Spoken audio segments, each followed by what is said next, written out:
Getting it is enough. How come I can't see the chat, bro? How come I can't see the YouTube chat? What's going on?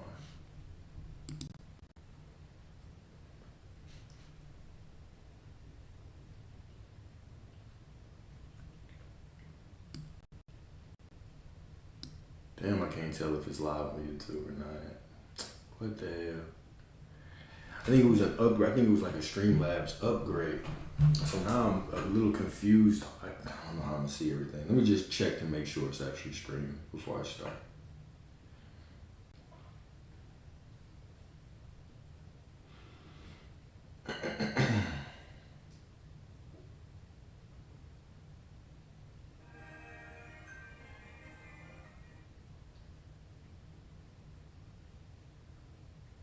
Okay, here, it's streaming. Cool. All right, cool. I'm not gonna be able to see the comments, so I'll fix that later. All right, so today, the topic for today is you are not haunted, you are holding on. You're not haunted, you are holding on. Now, we're gonna focus on this quote, okay? God does not change. Your essence does not evolve. It only reveals itself as you stop hiding behind memory. Ooh-wee. All right, so we're going to talk about the dissolving of that ego. We're going to talk about getting rid of that old story, plucking away all the bullshit till only your divine ass remains. The truth of who you are, your true divinity. Okay? There is a belief many people carry like a shadow that the past is chasing them, that their childhood wound is stalking them, that their old heartbreak is following their footsteps, that some old version of themselves refuses to die, that some subconscious needs to be reprogrammed, that some nervous system is imperfect, right? We cling to these stories. That some old version of ourselves refuses to die, but the truth is simpler and actually more liberating. Nothing is chasing you. Nothing is holding you back. Nothing is clinging to you. Nothing is keeping you from what you desire. Nothing is reaching out from the past to pull you back. You are the one doing the holding. It's not the thing holding us back. It's our story. It's our belief that there is something there that could keep us from God, that could keep us from the desire that's already within us. That is the illusion. So this whole path, right? Reality creation path, knowing that you are source path. It's not about adding anything. There's nothing to add. God is unchanging. Your essence, your divine essence is unchanging. It's simply being hidden by all those stories you're telling, by all those quote unquote past things that you think are so real and so valid. All of those things are just hiding you from the truth of who you are. That you have been perfect, divine, whole, love, prosperity this whole time, right? So it's not about becoming anything. It's simply about accepting the truth. It's about no longer fighting the truth that you have been divine the whole time. So A Course in Miracles teaches, here's a quote from A Course in Miracles. The past is gone. It can touch you not. Right? The past is gone. It can touch you not. All right? You are not haunted by memories, you are feeding them. The memory is not haunting us, it's not chasing us. There's nothing in the past that you have to go through to fix or heal. There is no healing to do. There is simply your belief that there is healing to do. There is simply your belief that there is something from the past that is haunting you, which is creating the illusion that you simply continue to walk into with each moment of your life. You keep calling the old self back onto the stage, handing it the script, and telling it to perform. You rehearse the same lines, repeat the same identity, and relive the same sense of loss as if God demands loyalty to what hurt you. But God is not honoring that story. You're not being tested by that story. God is not honoring that story. Only you are. The only one in our minds honoring a story of what we don't want to experience is us. Man, I just feel like I'm in this loop, Alex. It's like, damn, like I get a little bit of money, then it goes away. I get close to the desire, then it disappears. It's the story that you're telling. You have created an identity around that loop. You have created an identity around, well, it's my trauma. Well, it's the past. My subconscious is rejecting it. Subconscious isn't rejecting shit. You're just telling the story about it right now. I know it's such a profound, such a simple yet profound truth. If I am the creator, if my beliefs, my decisions create reality, my identity, then why would I take the identity of someone that's being held back? And then when we really get to breaking it down, what we'll realize, it's simply our thoughts holding us back from our dream. The only thing standing in the way of me and my dream is a thought. It's a belief. That's it. It's not a person out there. It's not a healing. It's not some kind of psychosomatic therapy. It's no reprogramming. It's not an ayahuasca trip. It's none of that. The only thing keeping me, holding me back from that that I desire, is my belief. Beautiful. Very disturbing, yet how liberating. How liberating. How freeing is it to know that there's nothing out there in the way. I simply need to accept the truth. I am perfect just the way I am. Just the way I am. Okay, now you hear that. Don't let that go in one ear and out the other. Don't let the perfect as I am be, I hear you, Alex, but I just don't feel that yet. I hear it and I agree. I just don't feel it yet. Just the way you are. Just the way you are. No exceptions to that rule. No matter what. I am that I am. No matter what. Right? We hear the no matter what and we say it. And then we put it in the box, right? Oh yeah, okay, no matter what. But Alex, you don't understand. This happened to me. The doctor said this. The therapist said this. No matter what means no matter what. Okay? Everything, when you say I am prosperity, everything, if you say a but after that, everything after the but is bullshit. Everything after the but is bullshit. The only time that you should be using a but, well, the only other time you should be using a but is when you are talking about a limiting belief and you say, but I am that I am. The situation don't look ideal, but I am that I am. But I am prosperity no matter what. But I am who I desire to be right now. I don't feel so worthy right now, but I still am because I'm inherently worthy. You should only be using a but to speak power into your life. That's it. That's the only time. It should be if your sentences are mathematical equations, the but should be adding to your divinity. The but should be adding to your divine ass. The situation don't look ideal, but the God within me is perfect, so the situation must be unfolding perfectly. I just don't feel good today, but it don't matter because I'm in perfect alignment because I am God, no matter what. Damn, I saw them doing whatever, but they are perfect. I see through the illusion, and we're going to talk about that too. We're going to talk about, have a specific section just for specific people today, right? How lucky are you? All right. So the next part, the mind loves familiar pain. The mind loves familiar pain, right? This is why they'll often say, and by that I mean, everybody. People would prefer a similar hell versus an unfamiliar heaven. How many people do you know cling to a job they don't like?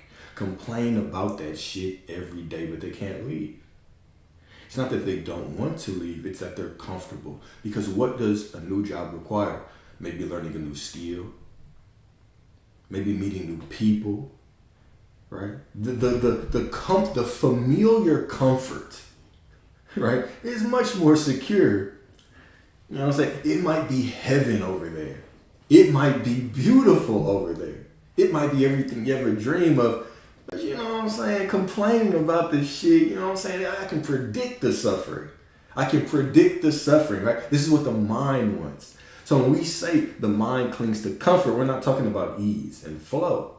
The mind clings to predictability. How does that relate to the way that we think about our past? How does that relate to the way that we pull up stories in our past, right? You could easily tell the story of, you know what I'm saying, I'm perfect just the way that I am. I am the divine, right? It sounds very easy, but it puts you in an unfamiliar territory, right? You've been so used to pulling things in your past and saying, these men ain't shit. These women ain't shit. Look what they did. This is what my mom did. This is what my cousin did. This is what my sibling did. This is what my ex did. This is what my friend did. This is what they did. This is what we want to blame everybody. It's familiar. It's the way we've been taught. So now we have to break that loop. We have to break that loop, right? You were not incarnate. God did not incarnate here within your divine ass to be a victim. It's beneath you, right? So we're rising, we're remembering our divinity, all right? So there is a strange comfort in what you already know. Every pain becomes familiar enough to feel like home. The mind says, if I let this go, who will I be? Or because the mind clings to a predictability because it wants to cling to identity. This is who you are. Therefore, I can predict your steps. I can predict your patterns, your habits, what you're going to do next. We can suffer, but we can predict it. And that's fine. That's what the mind wants to cling to. So this is what it's saying, right? If I let this go, who will I be? So we should embrace that discomfort. Embrace those moments where you're stepping into this new version of yourself. It's simply you choosing a new identity. It requires a little stretching.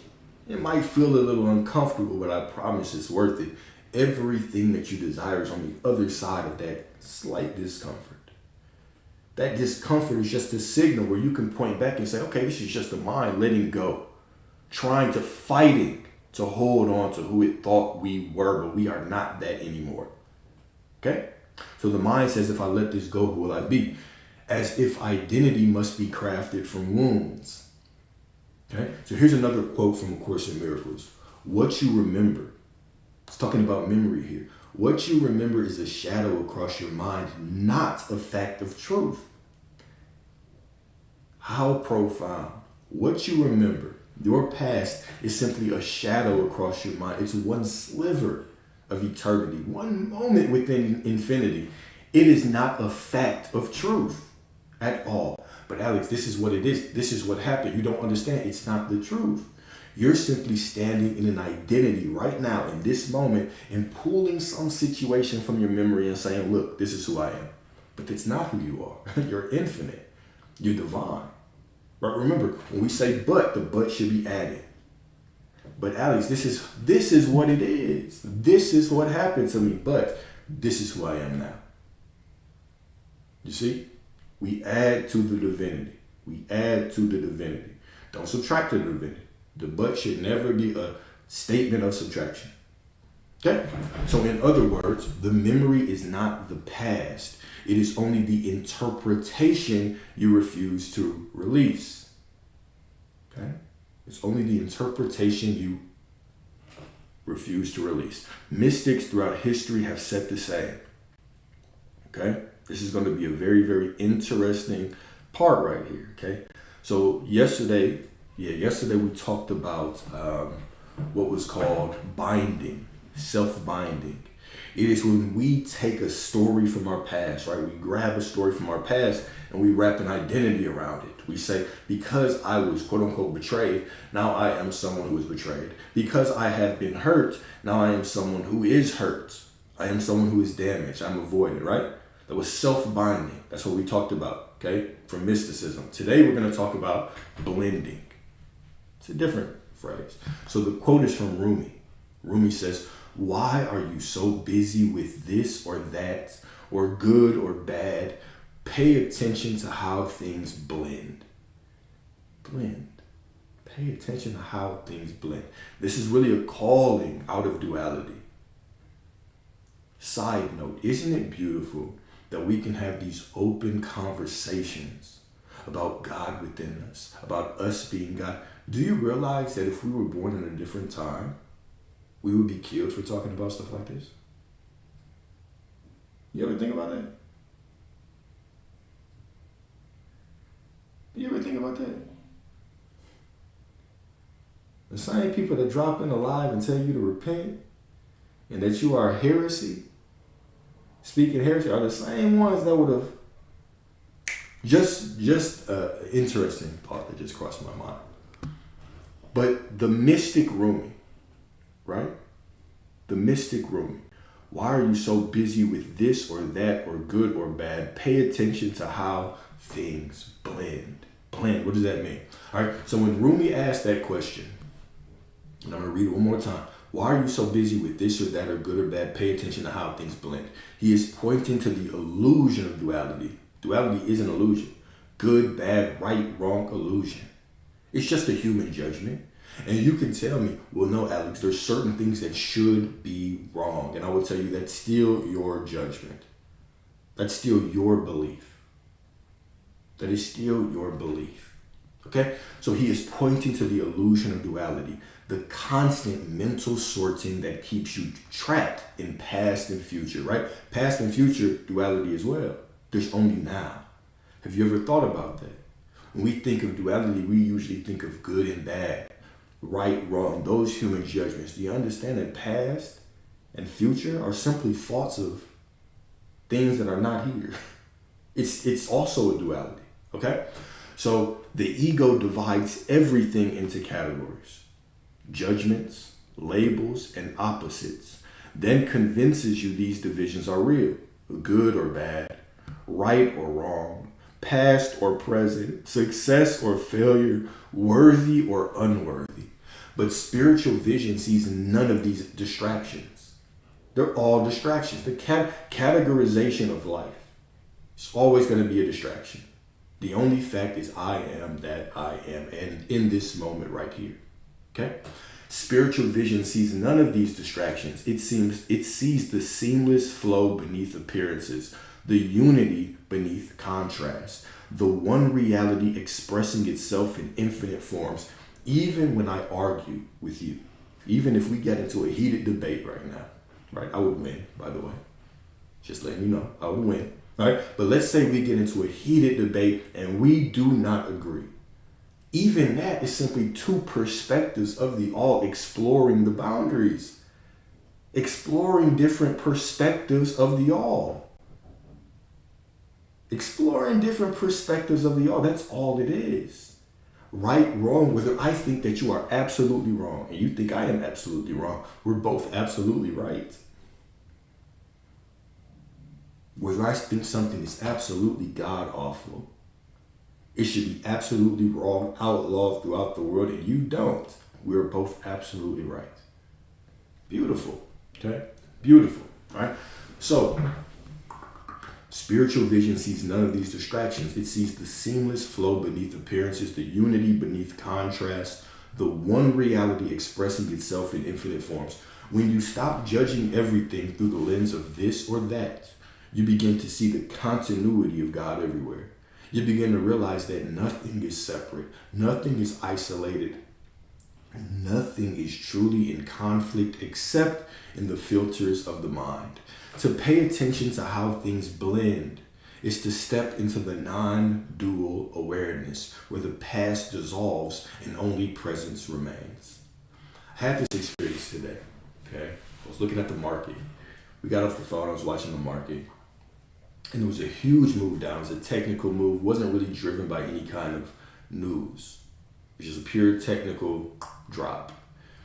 And I made a little bit in the beginning, and I hailed a couple that went, and I caught myself thinking, wow, I could have made so much fucking money. And I'm just looking at this and I'm thinking like, I could make so much, and the next time, how do I figure out how to get into this next time? And I wasn't even thinking about that from the perspective of trying to improve my strategy. I was thinking about it purely from lack. Yes, I have those moments as well. Because some of y'all be asking me, Alex, do you have moments of doubt? Of course. Do you have feelings of lacks? Of course. Of course. I'm going through this experience just like your divine asses, right? So I wasn't looking at this to try to I was looking at it purely from lack. I was upset that I missed money. I was greedy. Okay? So then I started really thinking about it. I said, damn, there would have been a time where a day like this, I would have saw this move and I would have came back in the market and I would have blew up my account trading. So then I started to get into perspective. I said, all right, well, even though those days have passed, you had those days and you've had good days and you've had these small wins and they've all led to this beautiful account that you have right now. And even though you quote unquote missed, you still made it, you still stuck with your plan, you still did what you did. Whether you had hit this or not, everything is still unfolding perfectly. Your destiny has nothing to do with this moment. This moment is just this moment. It's all unfolding perfectly. And so it caused me to think, right? Like, whether I had hit it or not, it wasn't going to be my end goal anyway. It's just one sliver, one moment in time. And whether I feel that this moment is good or bad, it's all adding up to the perfect unfolding of my life. Let me put it in a different way. I know some of y'all just want to talk about women and SPs and men, so let's put it in this way, okay? I remember having painful heartbreaks when I was younger and being like, damn, I cannot understand women.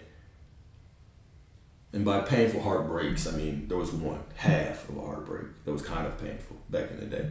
And I remember sitting there and being like, damn, I just kind of messed this one up. I don't think I want to do this again. And at that time, I was so convinced that I was not going to be in another relationship again. So convinced. Until I met this goddess. Right? And it felt like every single thing that had hurt me before was just rectified when I met her. Right? All of those things that I looked at as problems, as issues, as fears, became my strengths. I was now able to draw them on strengths. This was the same situation. I was just looking at it from a different perspective. So the point that I'm making is that you're sitting right here in the middle of eternity. What is in front of you, you could judge it as good. You could judge it as bad. Okay? You could. Either way, it is the perfect unfolding to what you desire. So why not simply accept that truth? Why fight against the truth? Some of y'all have people that are dealing with somebody else right now. Have a third party. I'm not trying to trigger you, but some of you are dealing with this. And what you don't understand is that situation is going to be the very thing that strengthens your relationship. That thing is going to be something that you laugh about later on. It's going to be something that it's going to be the turning point that allows you to truly know as a fact, not a feeling, but as a fact that circumstances don't matter. It is going to be the thing that pushes you into your God tier reality creation stage, where you walk through reality untouched by circumstances, knowing who you are. And I trust all of you get to that point. I see all of you at that point.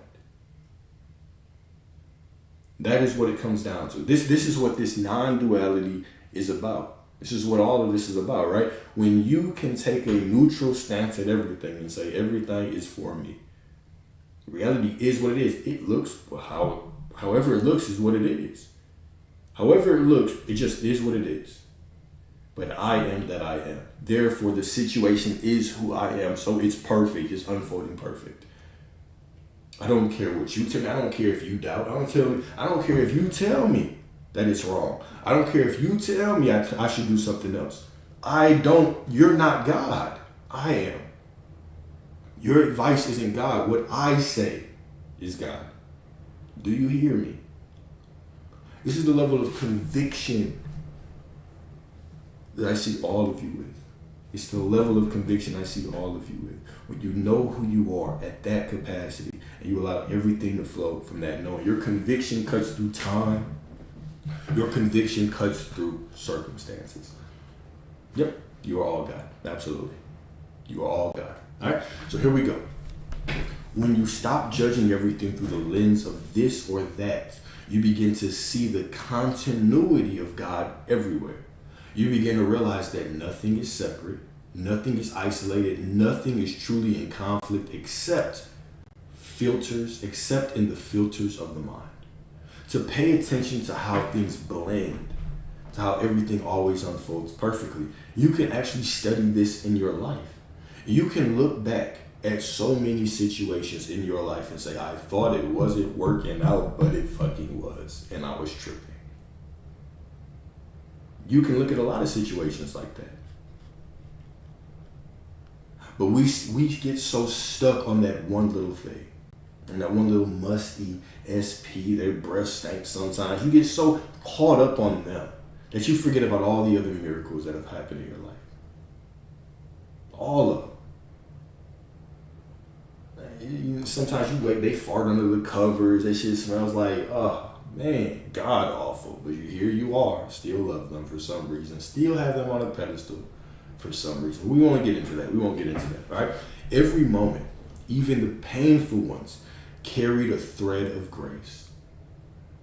Every experience, even the ones you judged as failure, helped shape the awakening happening now.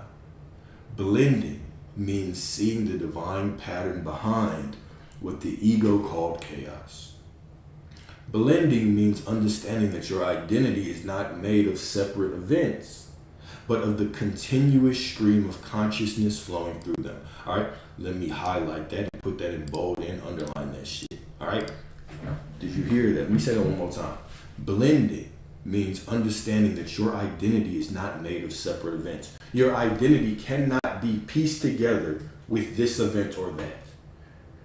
Whether it's a money showing up in one moment or money disappearing one moment in time. These individual memories cannot define your identity, okay? So your identity is not made of separate events. It's the continuous stream of consciousness flowing through them. And where are they flowing from? From you. Identity is just you. It is not made up of these individual pieced up events. But Alex, look at this situation. But look at that situation. But look at this situation. No, your identity is not made of those separate events. It is made by the stream of consciousness flowing through you. I don't care what's going on. Who do you say you are? Who do you say you are? Okay? When you watch how things blend instead of how they divide, you stop clinging to old stories and start recognizing the unity that was always holding you. You stop rehearsing pain and start remembering truth. Stop rehearsing pain and start remembering truth. When you stop arguing with the truth, the fact is that you are just perfect and divine and whole and prosperous. You are all of those things that you desire already right now. Already. Okay? You are blending who you are now with who you were then and calling it healing. But healing does not mean mixing. Healing means dissolving. You must stop blending the wound with the self. You must stop stitching old chapters onto new skin. You must stop using memory as the blueprint for identity. Memory has nothing to do with identity. Identity is who you choose to be now. And using memory to build your identity is simply you using memory as an excuse to sit in this present moment and declare yourself powerless. Okay? Cool. Next part. Loops are not fate, they are choice. Loops are not fate, they are choice. Okay? I'll sit back. I know you got questions, right? Sit back. Consume this. Okay? Consume this. All right. People say, I am stuck in a loop, as if life has trapped them inside a divine algorithm. But loops are not destiny. Loops are devotion to a story. Loops are attention returning to the same familiar story, the same familiar identity, the same old belief. If you trace any loop back to its roots, you will find a story you refuse to stop telling. If you trace any loop, I'm just constantly find myself in the same situation. That's why.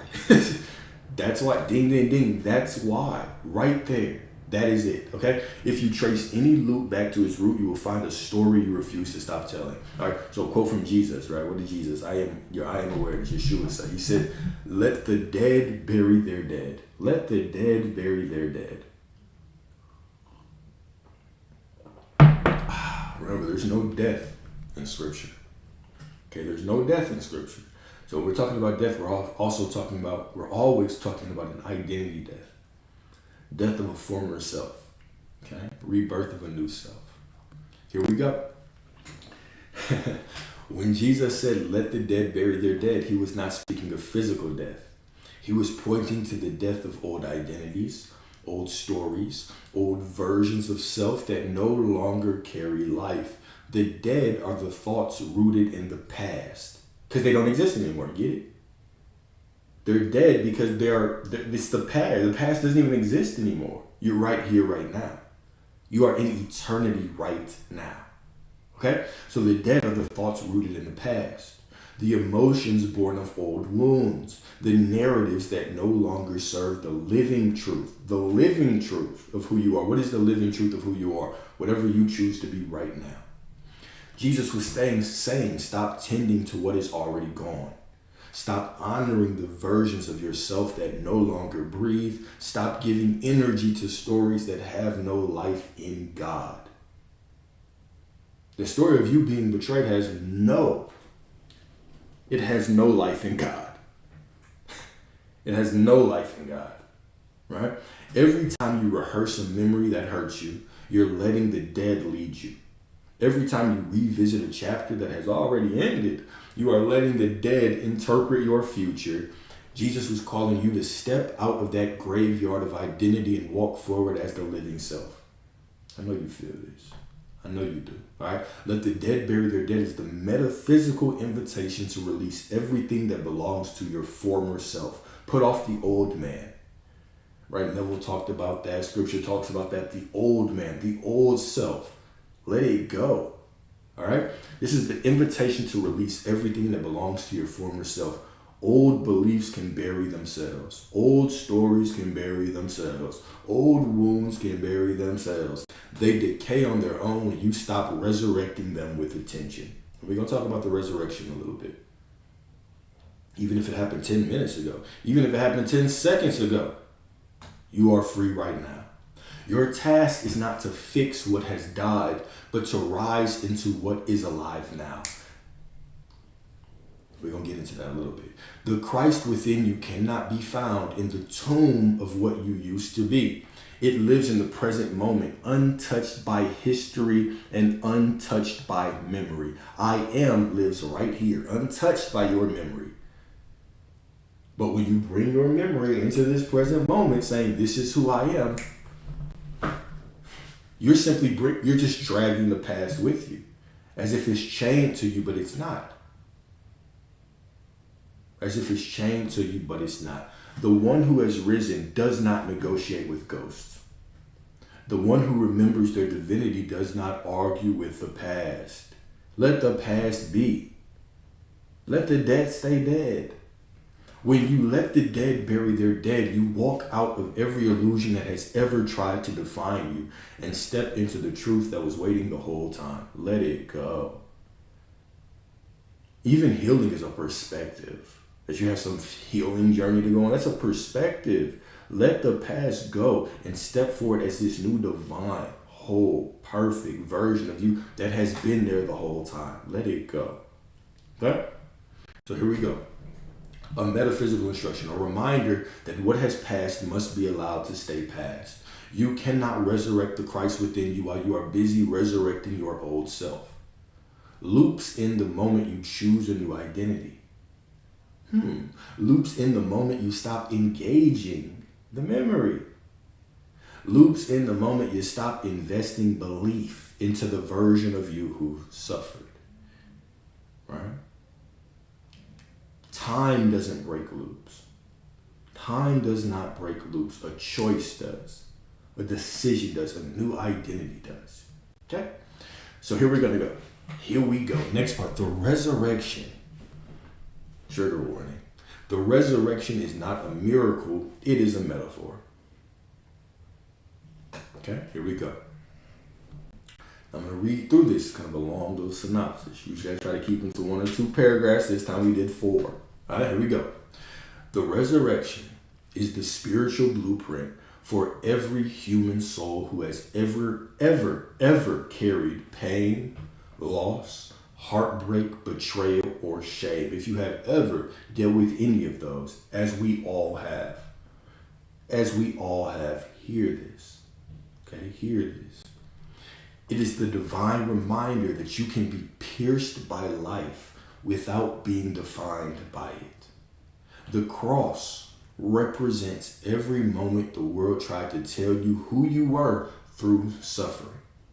It is every experience that convinced you that you were broken, unwanted, abandoned, powerless, or unworthy. The crucifixion is not just a historical event. It is a psychological pattern. It is the moment you believed the wound. It is the moment you agreed with the story. It is the moment you thought the pain had the authority to shape your identity. But the resurrection steps in and shatters that lie. The resurrection says, yes, this is an important part. The resurrection says, yes, the experience happened, but the self behind the experience was never touched. Yes, the experience happened. I do not deny that. The experience happened, but it does not define me. The self behind the experience, the I am behind the experience, was never touched. In metaphysical terms, the resurrection is the remembrance. It's the remembrance that this is bolded, underlined, in italics, all right?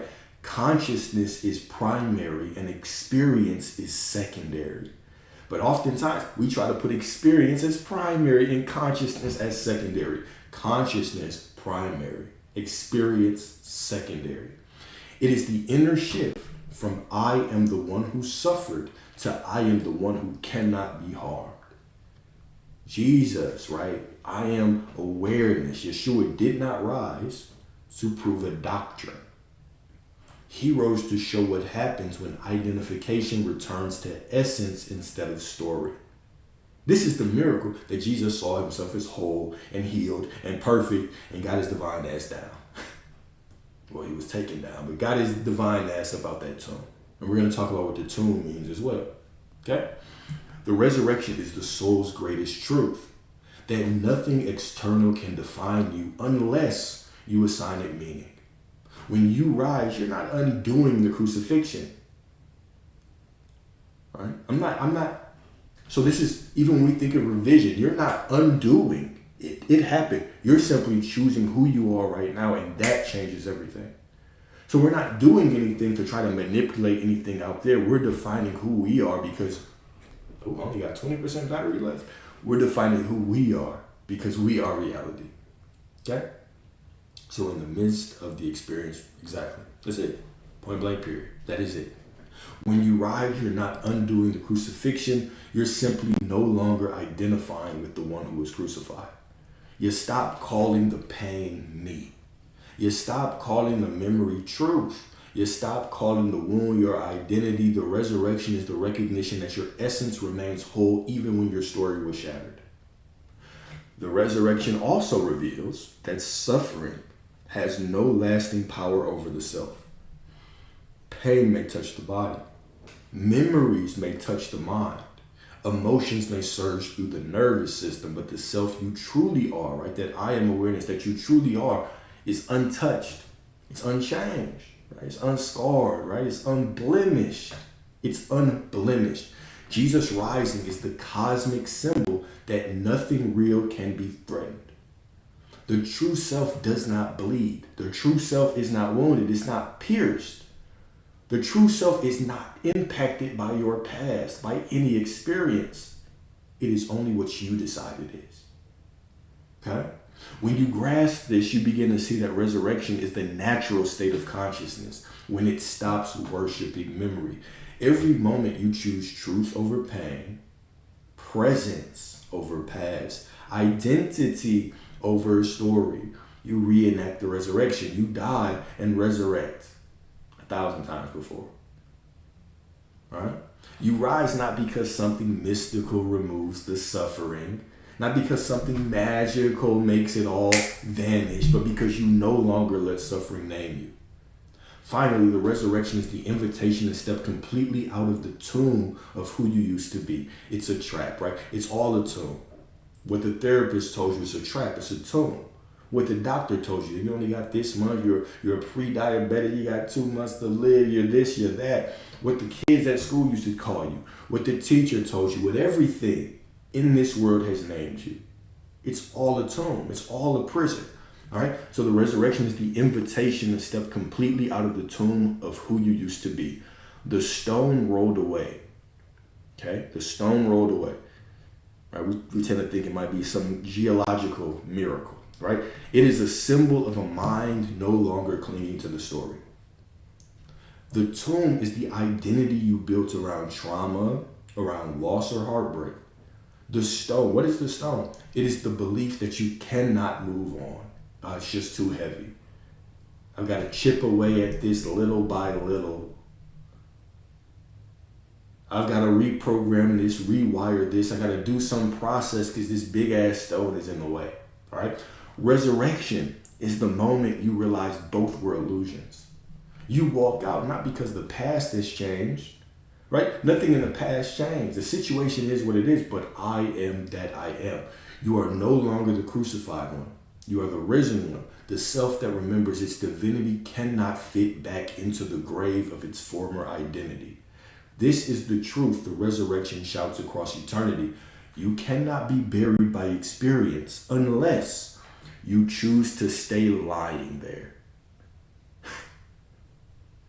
You cannot be buried by experience unless you choose to stay lying there. The Christ mind cannot be held by anything unless the Christ mind decides to be held by something.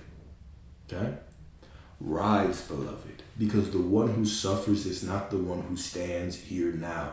You have already resurrected. Beautiful. Christ consciousness rises, not because the cross didn't hurt, but because the cross never defined the Christ. Your cross could be heartbreak, poverty, betrayal, abandonment, shame, humiliation, trauma, but your resurrection is the moment that you realize this happened to a version of me that no longer exists. The moment you refuse to carry the memory into the present, you rise. You walk out of your own tomb. You become the living proof that nothing can bury the self except your devotion to the story. Nothing can bury the self except for your devotion to the story. So now I become devoted to a new story. I become devoted to the story of prosperity, of love, perfection, of divinity, of the truth. I stop fighting the truth and I become devoted to the truth. I am that I am, right? No matter what. Beautiful, right? I know we're cooking today, right? So letting go, it's not passive. It's not denial. It's not spiritual bypassing. It is the refusal to worship memory over God. In this moment, I meet the fullness of God. I meet the totality of God. In this moment, I'm in direct communion with God. I refuse to worship memory over God. God has given me the gift in this moment. I stand in eternity. Right now, I stand as God, within God, speaking as God. I stand in the middle of eternity with the opportunity to choose whatever I want to experience. And in that choosing, I also honor the God that I am, the God within me, whatever you believe. Right?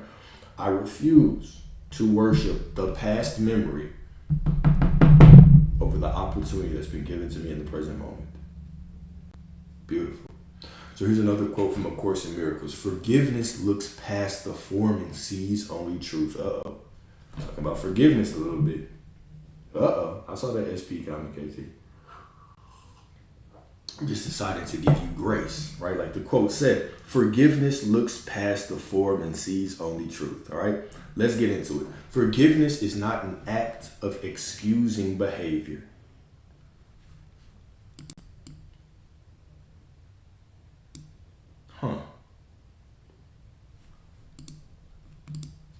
I'm gonna have to fix it, bro. I had an issue with Streamlabs. I'm gonna fix it. I'm gonna get it fixed. That's my bad. It should be showing as both the vertical and the expanded version on YouTube, though. But I'll check it. All right. Forgiveness looks past the form and sees only truth.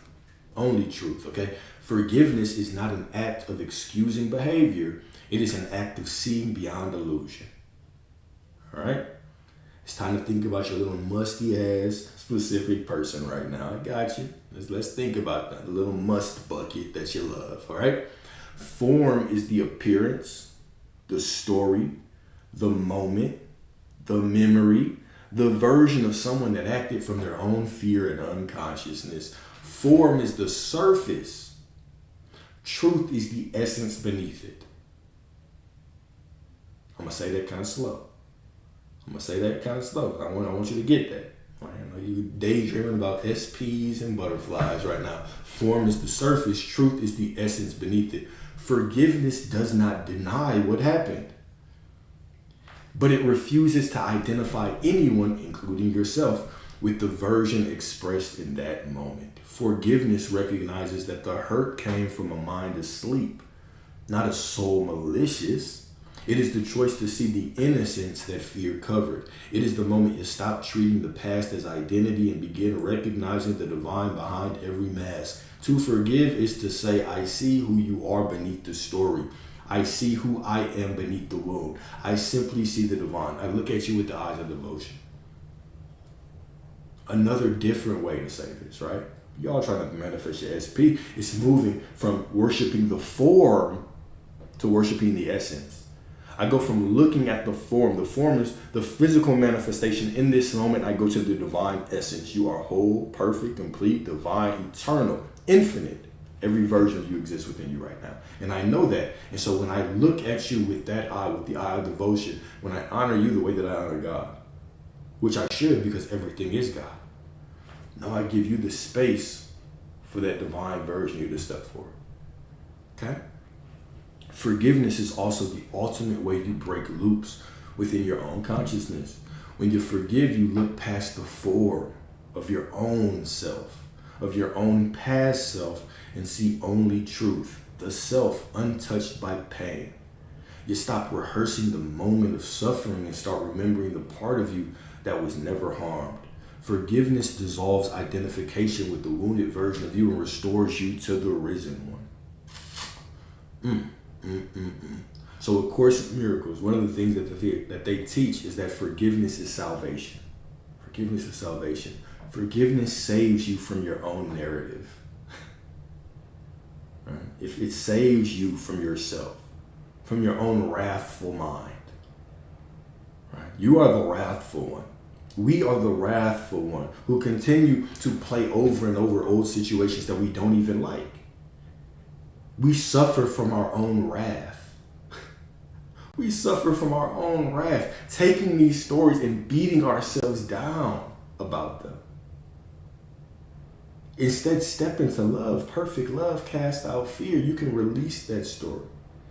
Step into the perfect love. Love yourself in this moment. Look at yourself through the eyes of devotion. Forgive yourself. Okay? So it ends, right?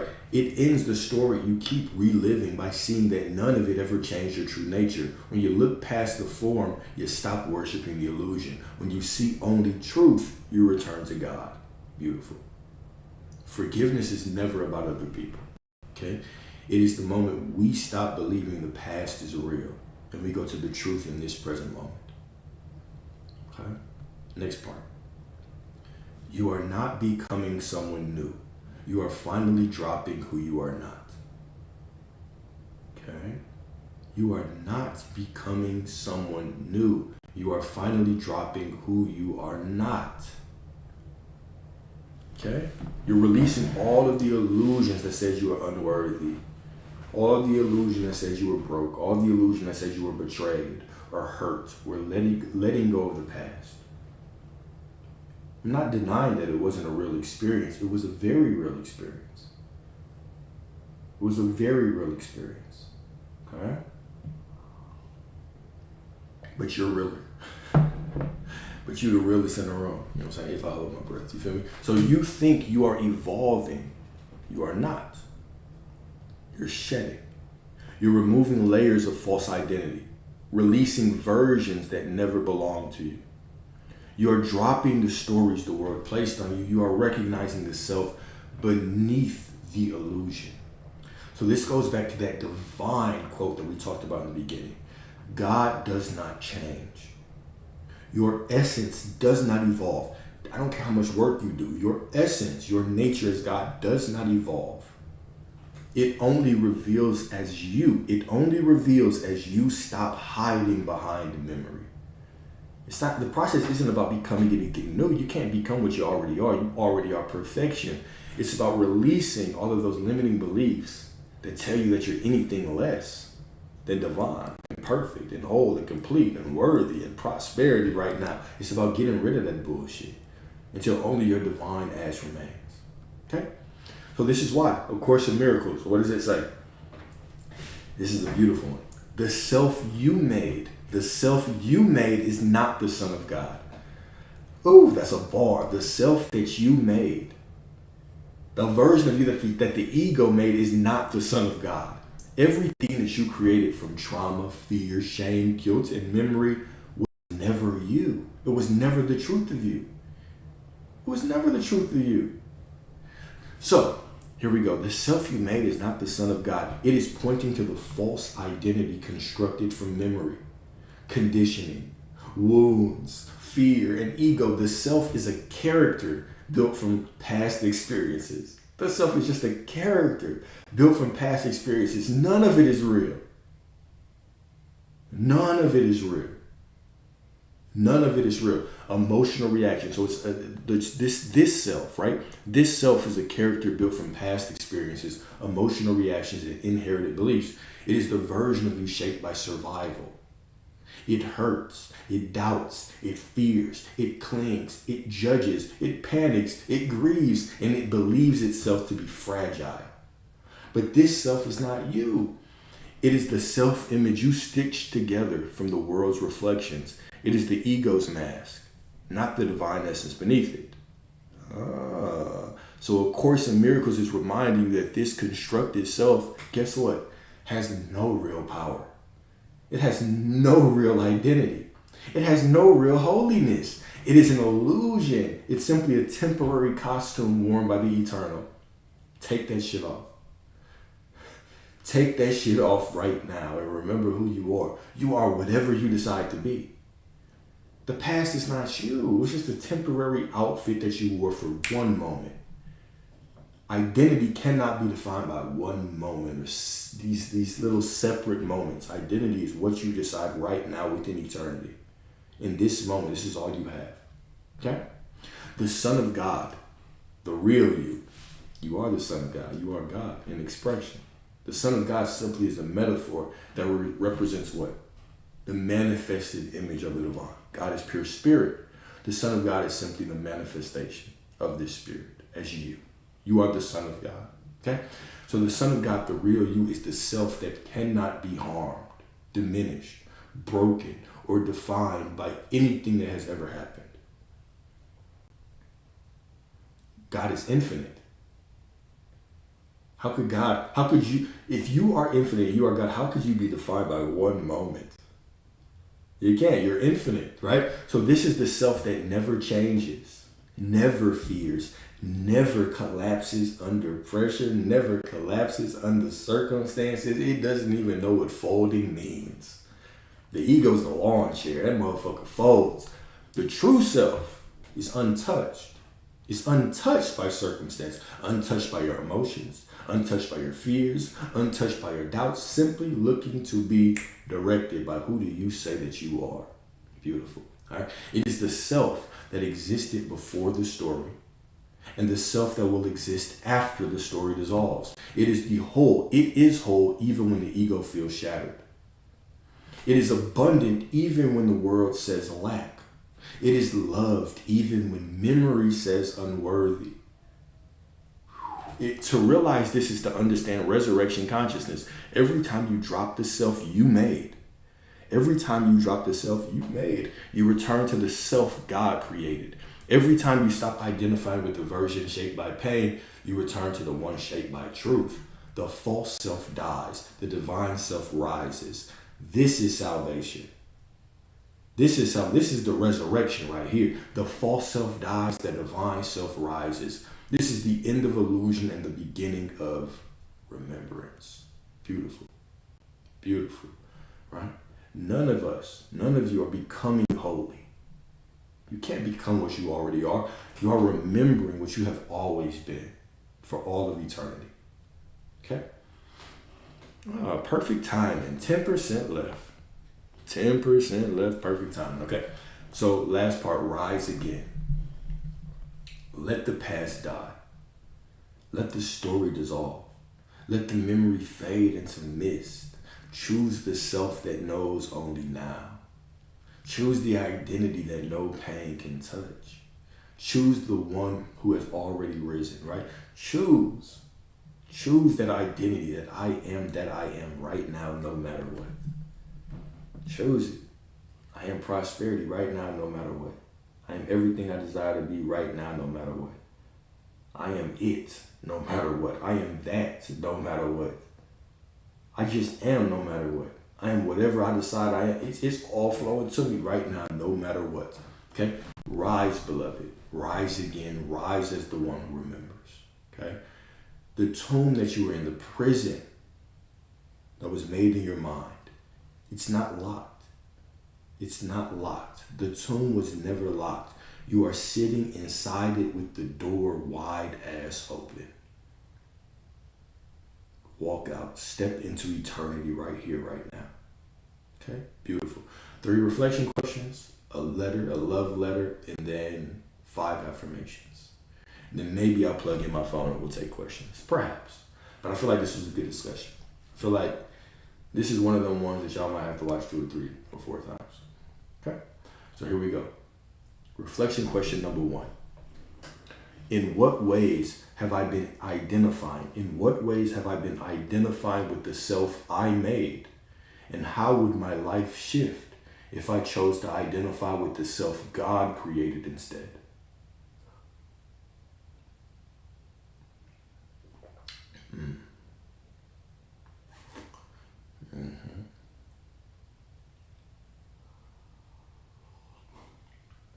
In what ways have you been identifying with the self you made?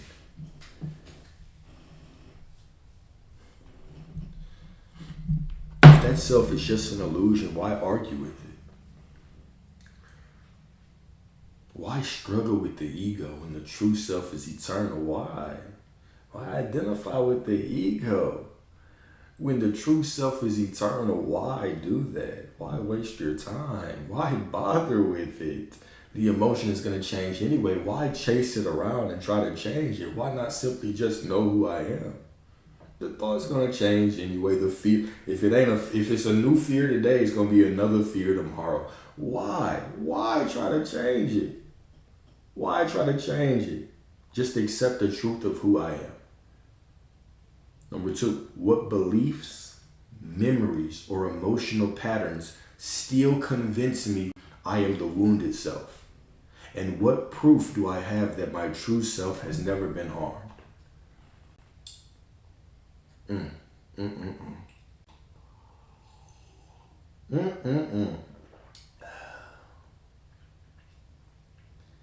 Okay, number three.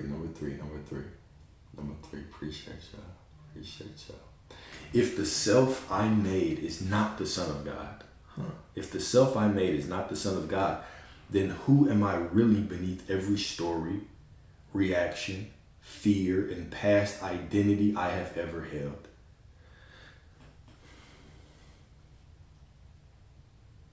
Yeah, you so divine. You are the divinest of asses, right? With your divine ass. With your divine ass. I appreciate you. All right, so here we go. I got a letter for you. All right, sit back, get you a glass of wine. Well, I only got a couple percents left on the battery, so we'll see. Right, I trust I'll get through this stuff. So here we go. Beloved, I know you are tired. I know you spent years trying to hold together a version of yourself that was never strong enough to carry the weight you placed on it. You tried to be okay. You tried to be brave. You tried to pretend that the past did not hurt you as deeply as it did. You tried to build a life around wounds you were too afraid to look at. I see how long you've carried the self you made, the one shaped by fear and abandonment, by misunderstanding, by moments you never deserved. And I want you to know this. You are allowed to put that version down now. You do not have to be the one who suffered anymore. You don't have to tell that story anymore. I am writing to remind you that the one who was wounded is not the one who stands here reading this. That version of you, the one who cried alone, who felt unseen, who tried so hard to be enough, who carried shame that was never hers or his. She is not the Son of God. She is a story, a moment, an interpretation wrapped around a tender heart. He was an echo of fear, not the truth of who you are. And he is allowed to rest now. You do not need to resurrect him every morning. I know it feels like letting go of her means letting go of your identity. I know it feels like betrayal, but listen to me gently. You cannot betray what was never truly you. You're not abandoning her, okay? You are releasing her. You're giving her the freedom she never had.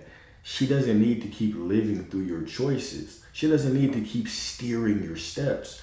You do not need to keep protecting her. She is already held in God and already safe. You, the real you, the one God created, has been waiting behind the curtain of all those memories. You've been whispering through the cracks. You've been calling yourself home without even realizing it. You've been rising every time you thought you were breaking. You have been resurrecting every time you forgave yourself for stumbling. You have been awakening in the middle of the pain. You have always been remembering someone new and eternal. And yes, I know it hurts to shed the old skin. I know it aches to watch the false self dissolve.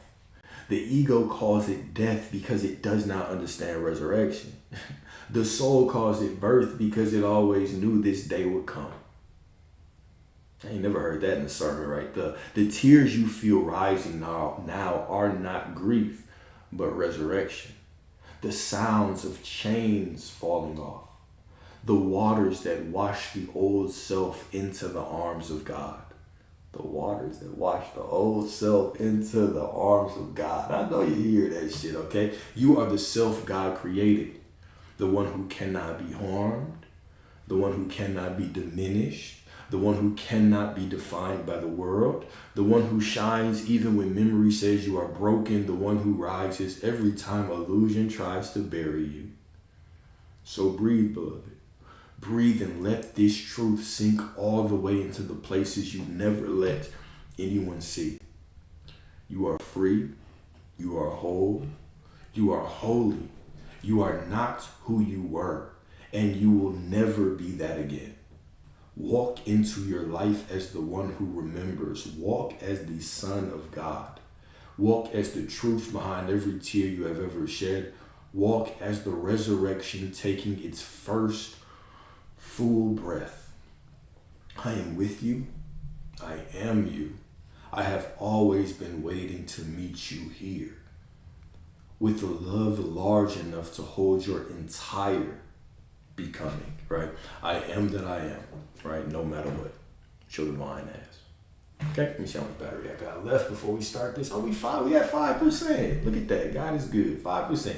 All right, 5%, that's 1% for each affirmation. We got 5 affirmations. So remember, When I say these, you're not trying to become these. How can you become what you already are? You are remembering what you have always been. This is just the truth. These are just facts. You're not trying to be these, trying to feel. I don't care if you feel them or not. They're just facts. When you start to simply accept your divinity as a fact, I'm not trying to believe anything. It's just a fact. I am God. It's all working out for me. I am prosperity. It's just a fact. It's just a fact. If I'm breathing, I am prosperity. All right, so here we go. I release the self I made, and I rise as the self God created.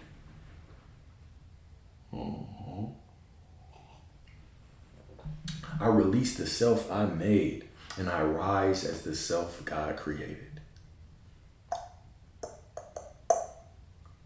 Number 2, nothing from my past defines me. I am born again in every moment. Nothing from my past defines me. I am born again in every moment. Okay? Cool. Number 3, show divine ass. Number 3, the truth of who I am cannot be wounded, broken, or diminished. Feel that one. Appreciate you. The truth of who I am cannot be wounded, broken, or diminished. You are the eternal, infinite I am. It's just a fact. It's just a fact. Don't think you are. Know you are. Simply accept the truth. Just accept the truth of who you are. This is just the truth of who you are. You are divine. You are God. You are eternal. You are prosperity. You are whole. You are healthy. You are healed. You are complete. You are prosperity. Walking around. Right? You are the universe with a name. You're in the universe. You are the universe walking around pretending that you are flesh and bones and blood just to have the divine experience of experiencing yourself. Okay. Number 4, I let the dead bury their dead, and I walk forward as the risen one.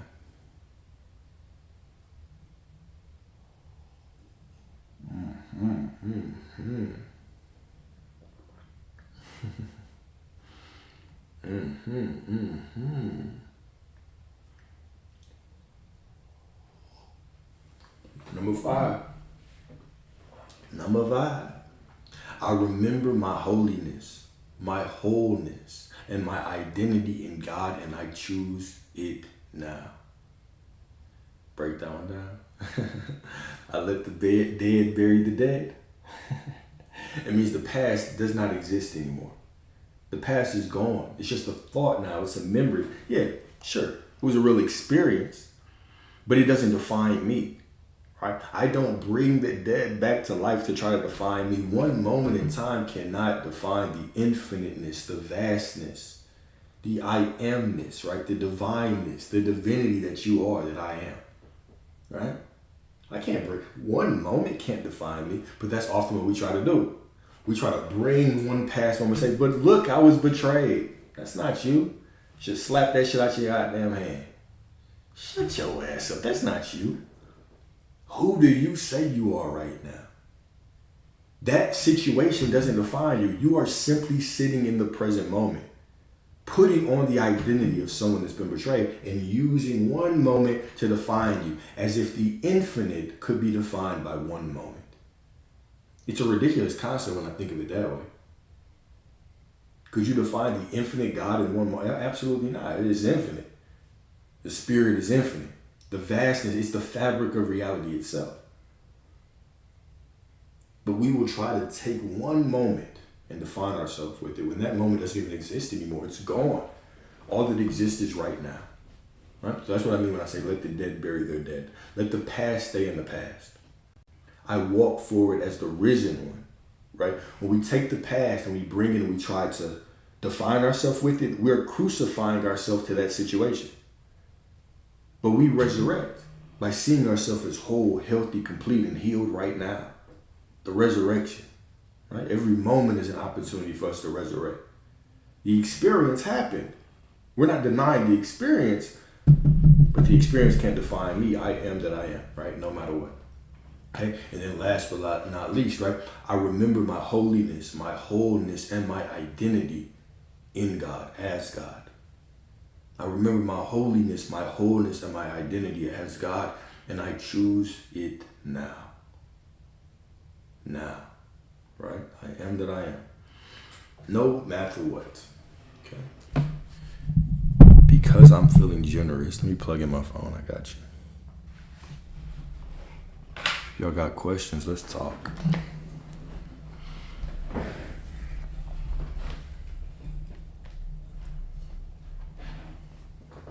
Thank you, Source. Thank you, Source. Thank you, Glow. Yeah. Just in time. Ooh, wee. Barely made it. If it had died while I was plugging it up, oh, that would have been a wrap. Ah, it must be God.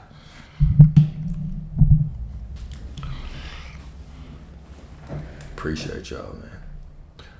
Remember, all these discussions are always on YouTube, right? So you can go onto YouTube. You can, right as I look up, I called myself. I was like, I know somebody finna call me out on that. I appreciate y'all. My uncle's cool. He should be discharged tomorrow. He'll be in a rehab facility for a while. So we're gonna have to move him to a rehab. Well, he should be once the insurance clears. But he should be in a rehab facility soon, tomorrow. So he'll probably be there for a while though. The YouTube is in the bio. It's just Alexander Dwayne. It's the same name.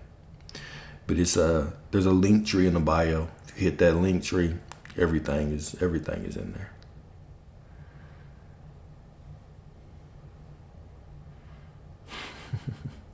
Appreciate your reflection. Appreciate you, God. What else y'all want to talk about, man? What else y'all want to talk about? Well, today has been such a beautiful day, right? It's been one of those days that, as you're going through life, you have certain days you feel better. Some days you don't feel as good. I mean, the knowing stays the same that you are all that there is, no matter what, right? But today is one of those days that I really enjoy. The days that just seem to flow by, right? Seem to flow by. I love when y'all give each other advice in the comments. I love that shit. Really, once I start seeing y'all do that, I'm always like, all right, let me stay on for a little while. So everybody can commune with each other. That's what we're here to do, right? We all in this journey together. We're all remembering together. But really, even that thing, when I stopped in the middle of the discussion and I said, like, man, it's beautiful. It's even a blessing that we can talk about this, right? Because there have been certain times in history where somebody walk in to a discussion like this and everybody in this motherfucker getting offed. Everybody is getting offed, right? Simply by liberating yourself and going to the truth that God is everything, so God must be me, right? Just that would have got you offed, right? Which is the story of Jesus himself, right? One of the most famous mystics of all time.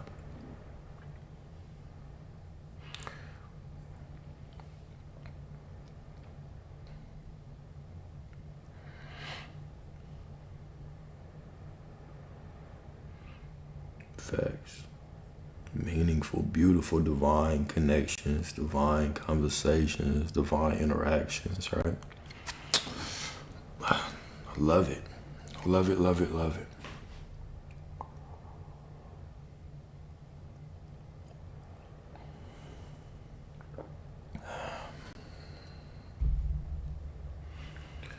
Covered this, but how do you get that remembrance that you are?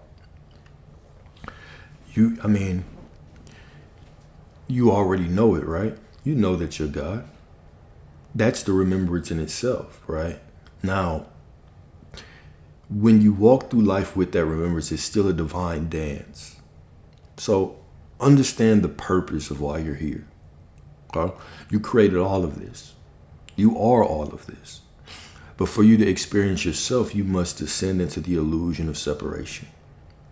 So the only reason that the only way that I can taste love, the only way that I can taste the love of a woman, the engine of a car turning on, is through the illusion of separation. I have to perceive reality as if you are there and I am here. It's the only way that this works, right? Is the illusion of separation.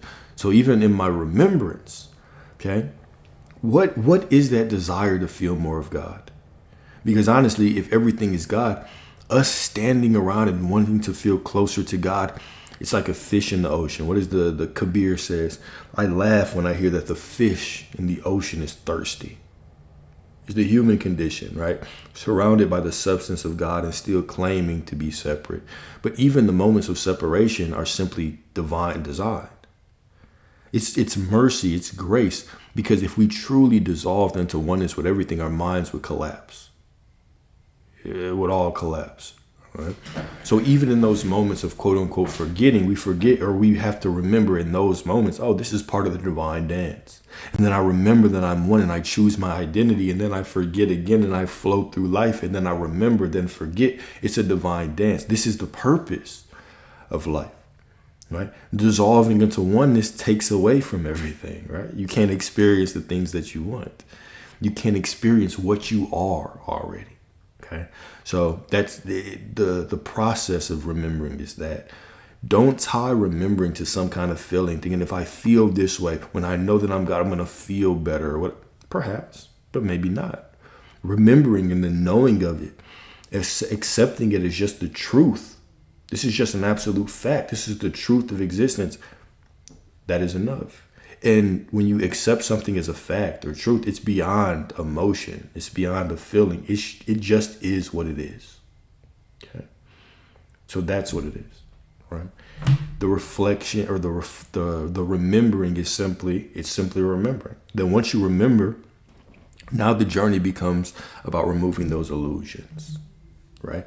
Oh, well, no, I remember that I'm perfect. I am the image of God. Okay, so if I'm the image of God, what if I don't feel worthy? Well, that's fine. I'm still inherently worthy. It's just a feeling. But I can't be defined by my feeling. Anything that's temporary is not the truth of who I am. I am that I am. I'm eternal. My essence doesn't change. God doesn't change. It's only hidden by the ego's need to cling to identity. So even saying, oh, I just don't feel worthy. I don't feel like I remember today. It's fine. It's just an illusion. We remove that. We say, no matter what I feel, I still am it. And then I go about having the experience of still feeling unworthy. I flow through it and I get to the other side and I remember again and I forget again. And it's this constant purification of mind that goes on, right? It's a beautiful dance.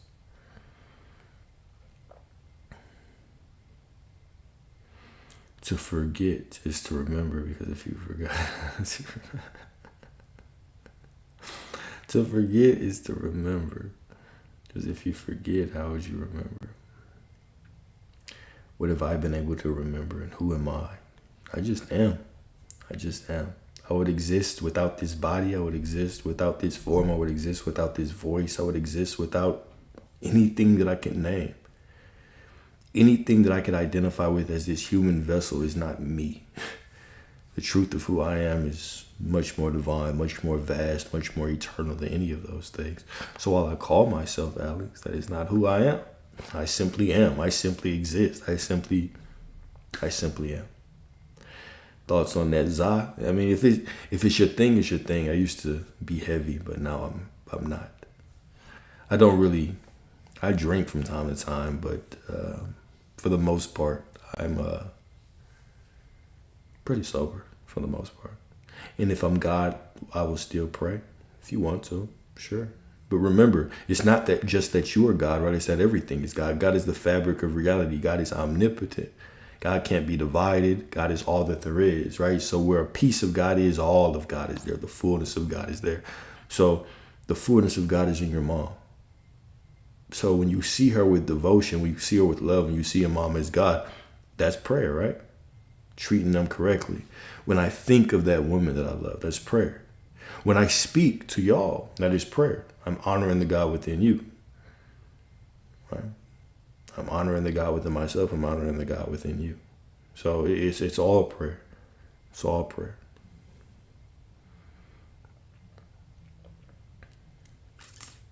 Do I believe in meditation? Yeah. I believe in meditation. I believe in meditation.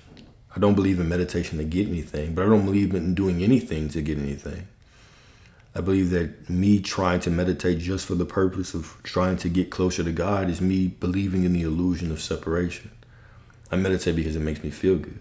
Same way I work out because it makes me feel good. And I like to look good when I take my shirt off in front of your woman, right? Not in front of your woman. But if you were talking shit, then yes, in front of your woman, right? So we do those things. I do those things because I enjoy those things, but none of those practices get me closer or further from God. I just am God, right? So yeah, I do enjoy meditation. Show how to manifest these. What does that say? Show how to manifest these M's. Spirituality without the ability to manifest your reality is vanity. Show how to manifest these M's. I mean, you already have it. This is the key of manifestation, is you already have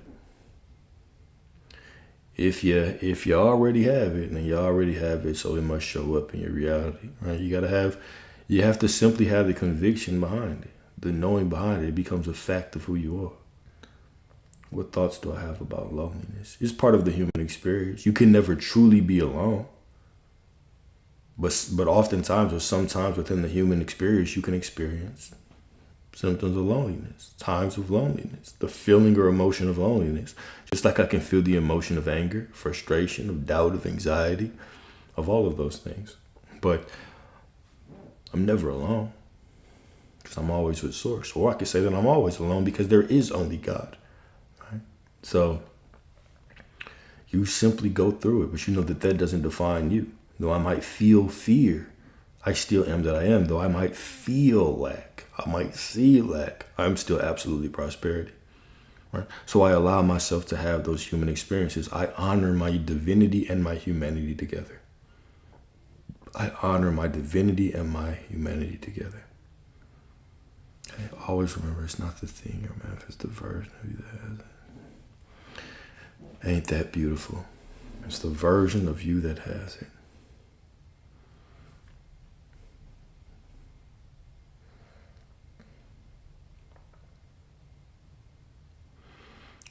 The paradox. What is the paradox with that, right? It's that you are all versions. You are all versions that have everything already right now. There's nothing to do. There's nothing to do. I love you, KT. I appreciate you. So I don't believe. No. I believe in revision. However, I'm not. What I'm saying is when I was giving that example, I meant when you revise, you're still choosing an identity right now. And that identity right now changes everything, right? So who I am right now doesn't just change the future. It changes the past and the future. There is no past. There is no future. There's only now. And now stretches out into infinity in all directions. Meaning what I perceive as the past or what I perceive as the future is all impacted by my identity right now. So I'm not, the same way that I'm not doing things to change reality in the future, I'm not doing things to change it in the past. However, my identity right now, how I relate to it, automatically does that anyway. It's always about now. It's always about now.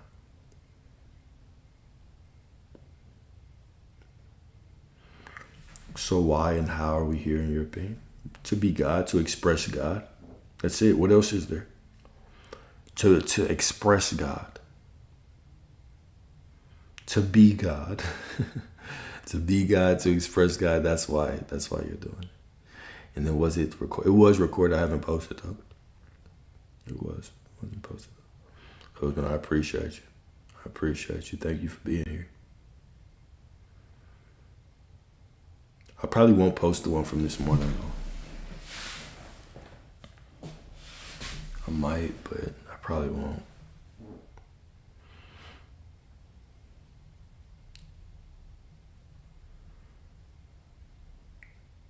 The one from this morning was cool. It wasn't anything like this one though.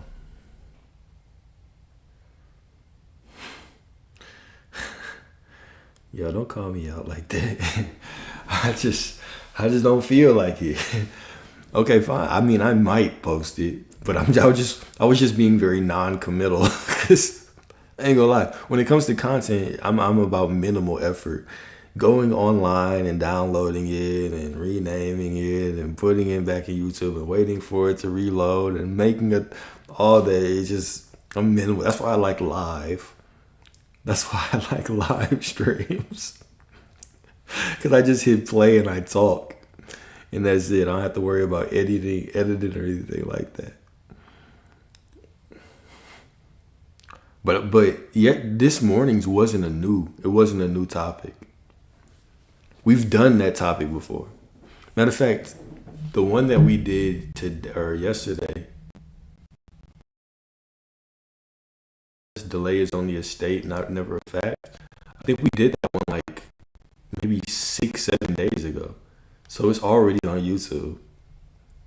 I've already went through that document on YouTube. And this one, I didn't even go through the whole document this morning. I didn't go through the whole document anyway. I only went through half of it.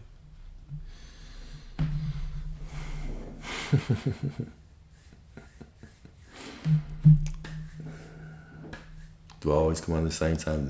No. I've tried to and I've thought about it, but no, I don't. I just come on whenever I'm available. And my thoughts on reincarnation and death. The spirit can't die. Therefore, even me asking the question, would I exist without this body? Absolutely I would. So I'm not this body. This body must die because it's part of this matrix anyway. It's just a vessel meant to handle or walk through or survive, live within this structure. So the physical death, of course, that must happen, right? But there is no death in spirit. There is no death in the kingdom, right? Reincarnation, I believe in reincarnation. But I also understand that we cannot say our beliefs create reality and then say except for when we die. So you're also going to be, you will also be confronted with your beliefs about death when you pass as well. Right? That's my opinion on it.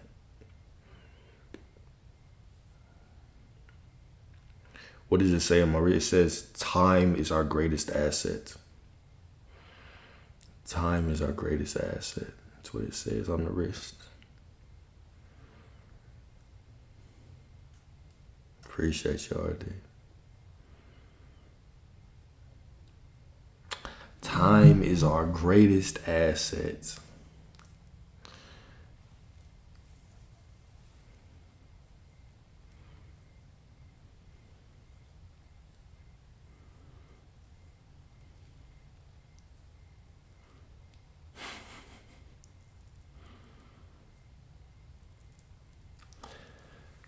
I do. I still believe it.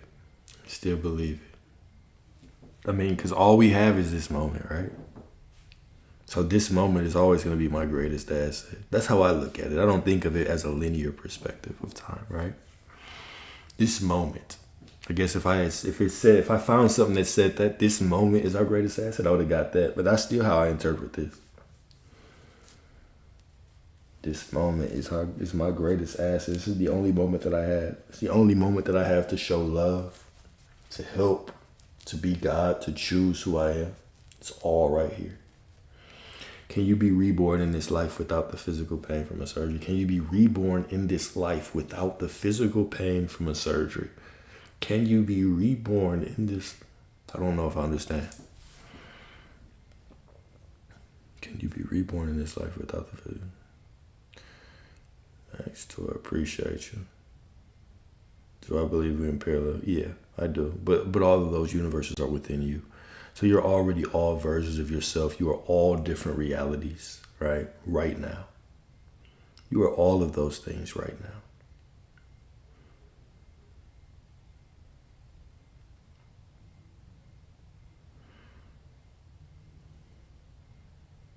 Had a 14 vertebrae spinal fusion, constant pain.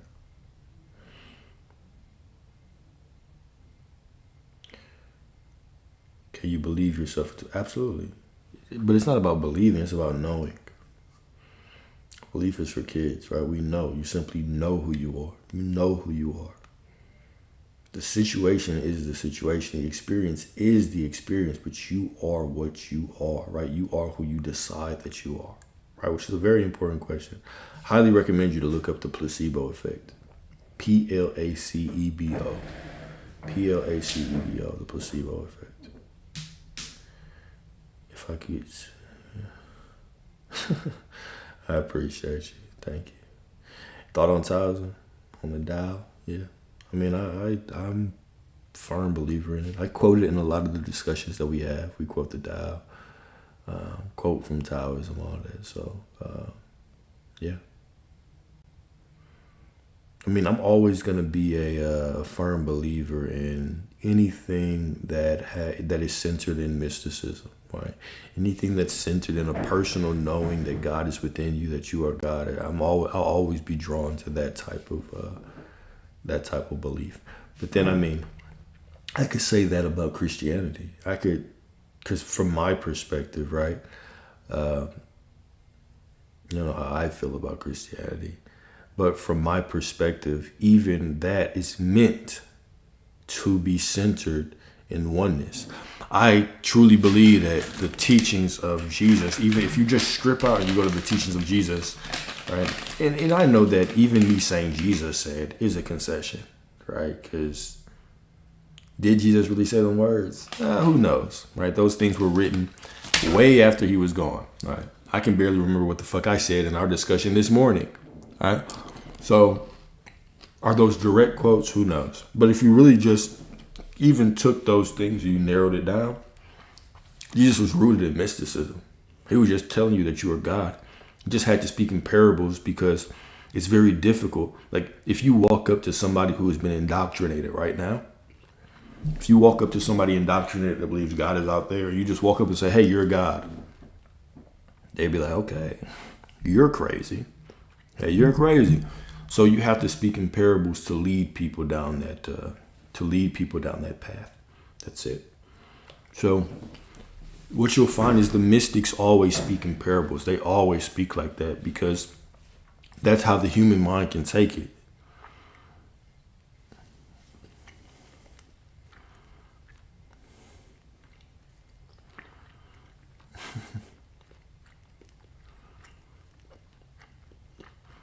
How can you know that you have something if you look in the mirror? Because you're not basing your knowing of what you have on what's out there.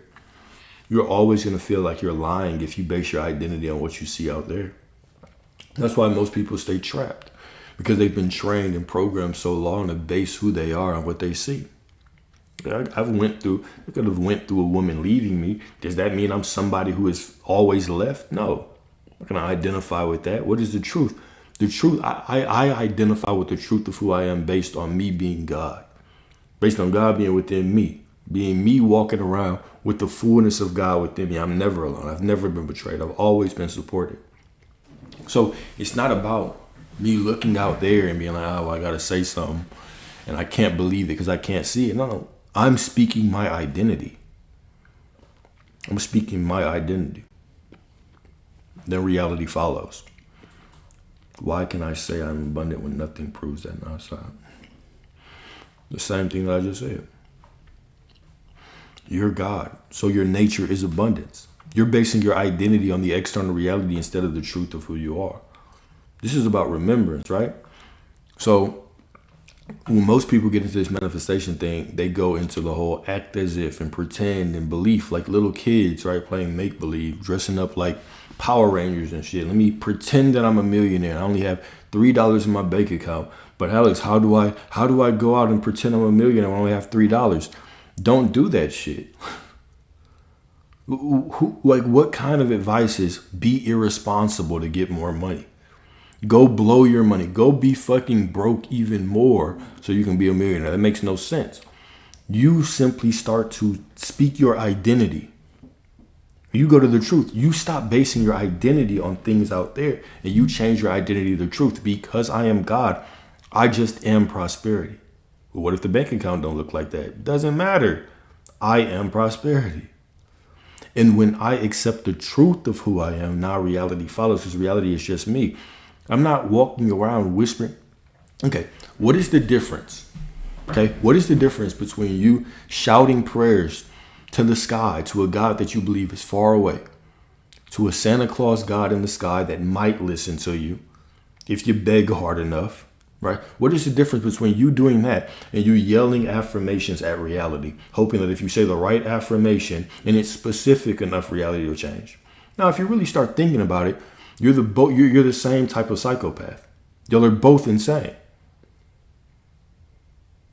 You're both hoping and wishing and thinking something will happen, just hoping some shit will happen. It's the exact same shit. Begging something in the sky to help me. Begging reality to, it's the exact same thing. And that's the path that most people go down. They're like, well, Alex, I can't say that I'm prosperity because I don't see it out there. You are prosperity.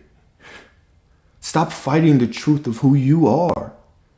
You're playing tug of war with reality. You just are. That's just your birthright.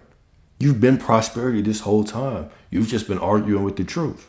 You've just been playing make-believe with reality. Right? So we go from, oh yeah, I understand that God is within me. Do you? Well, if you did truly accept that, then how could you sit here and tell me that you're not prosperity and not abundant? Because you're still misplacing God. You think, okay, God is you. And the desire to have more money or have more abundance, however you define abundance or prosperity, swells up within you. Where exactly do you believe that desire comes from? If God is within you and the desire comes from within you, because a lot of your desires you didn't think about. You didn't sit there and conjure them up. A lot of you want specific people. When you saw them, you didn't say, oh, one day I'm going to be trying to manifest them. One day this is going to be my specific person. They just showed up. Why? Where did it come from? I'm not saying that God wants you to be with that musty ass person, right? What I'm saying is that desire is simply the fact. It's simply the evidence that it already exists within you. Right? God has no need for that person or that car or that money. Right? It's just our physical translation of the desire. But where does the actual desire come from? So who are you affirming to? Who are you trying to convince that you're prosperity? When you say, well, the external reality just doesn't look right when I'm saying, what exactly are you trying to do? What process are you actually doing? How does that make sense to you? God is within you. The desire comes from within you. And you're still sitting here telling me, but I don't see it out there. What are you trying to do? Why are you waiting for something out there? If God is within you, the desire is within you, well, accept the truth that you have been prosperity this whole time. That's just who you are.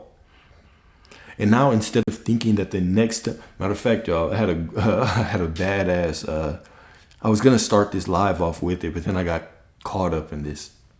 Somebody that I've been working with for a while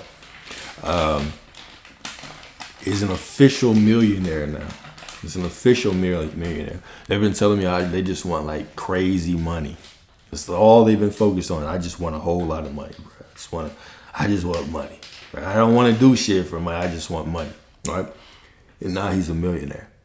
I'm not talking about like 1 or 2 million. Like, want a whole lot. No. I wouldn't tell their name anyway. Unless they told me to. Right? But now they're a millionaire. Pretty remarkable story.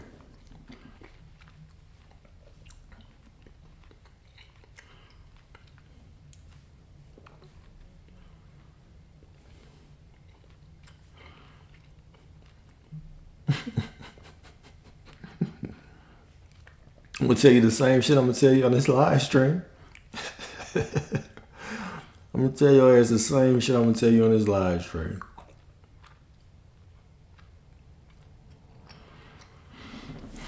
What really clicked for him, though, it was just, sometimes it is easier. And I've had some interesting debates on certain posts that I've made because I talk about just choose. And people be like, Well, no, what you're saying is just, you know what I'm saying, it might be good for you, but it doesn't work for most people. We need the affirmations and things to climb up. Sometimes the easiest people to work with are the people who have just gotten into this. They're not bogged down with the control their emotions and control their thoughts.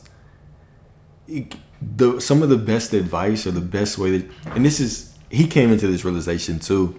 It's, if I just didn't know any of the shit I knew about manifestation, if I didn't know about vibration, alignment, and frequency, or trying to control thoughts or emotions, if all I did was just exist, and the only thing that I changed was I simply started knowing that I was God, and all of my desires were already promised to me,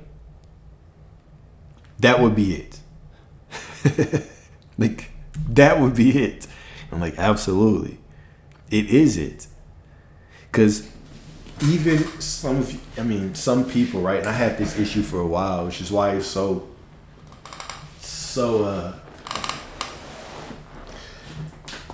why it's so meaningful to me, right? Is I had this issue too, where I would be like, okay, yeah, I'm God, cool. My emotions don't matter. Okay, cool, yeah, whatever. Then I would catch myself in an emotional moment, and I would be like, should I feel it? Okay, I'm just gonna feel it.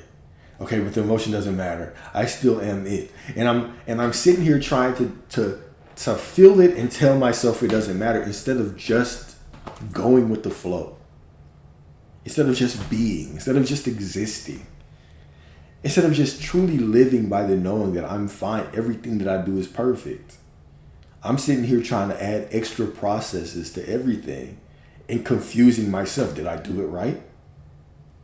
Did I do this shit right? Do I have to do it? That shit was a nightmare, man. That shit was a nightmare. So once we get to the point where we just let go of all of that, now everything can become much more beautiful.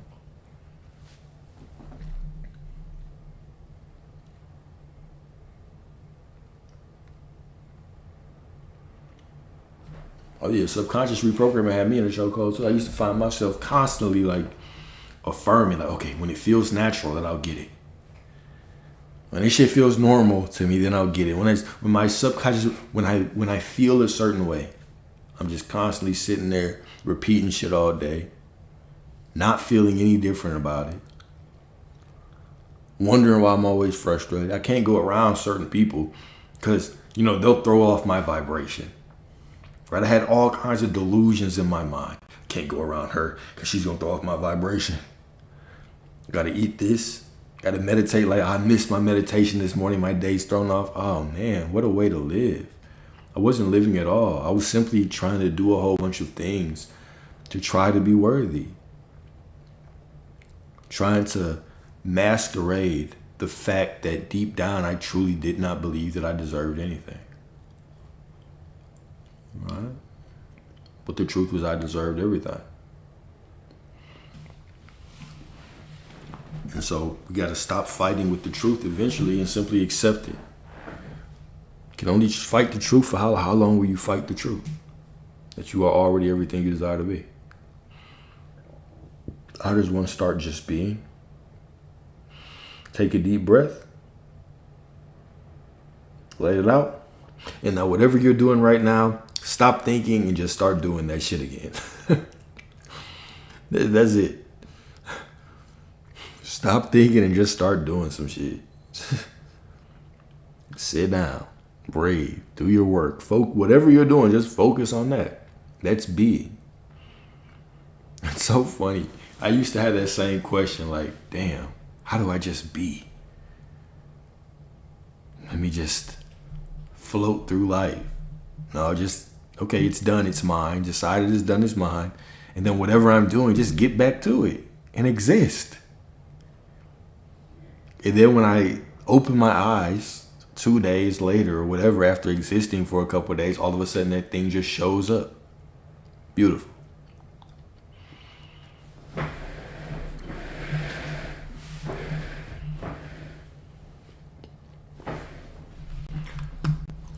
Oh shit.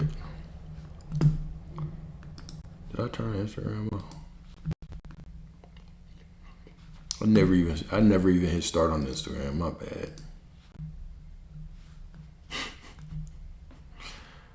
I didn't even hit play on Instagram. Ah, man. Oh well. I always forget about Instagram.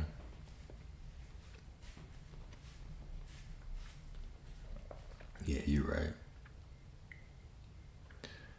Awkward. Advice for women trying to manage that during time of the month. Give yourself grace. You're not your thoughts anyway. It doesn't matter if thoughts come in frequently and faster, right? Even I want you to really think about what you're saying right now. Thoughts come in faster and more frequent, right? Yeah, sure, they do for you, but you're not your thoughts anyway. Now I want you to think about this, okay? Who else's thoughts have you ever heard? Who else's head have you been in? Whose thoughts are you comparing yours to?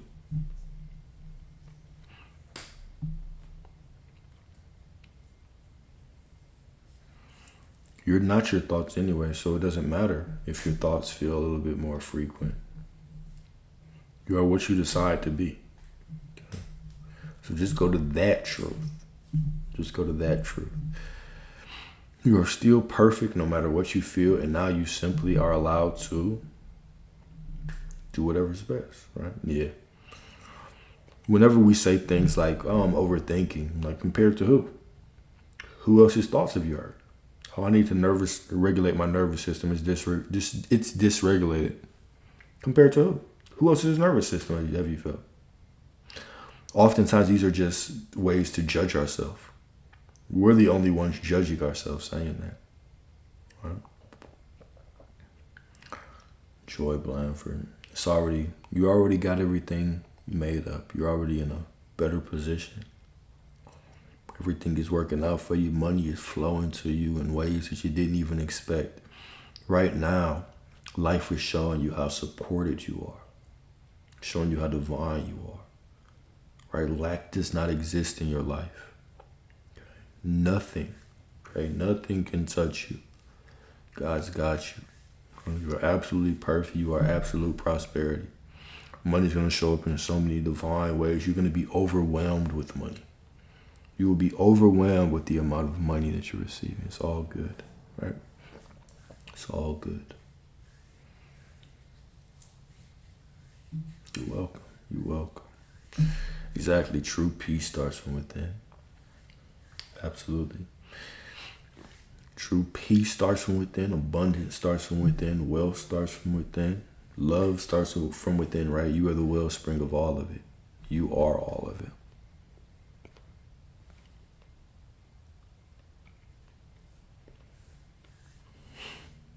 Damn, not a butt I rock with Alex too. Yeah, I like them, but Alex is cool too. I'll just play. I appreciate you, Ron.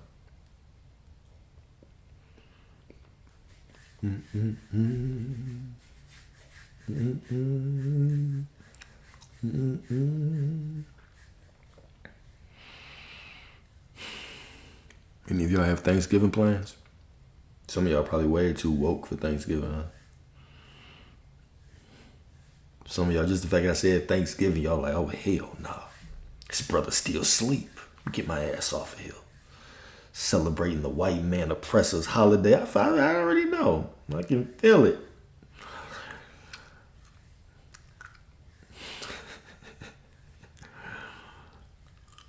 Thank you. Never too woke for them plates.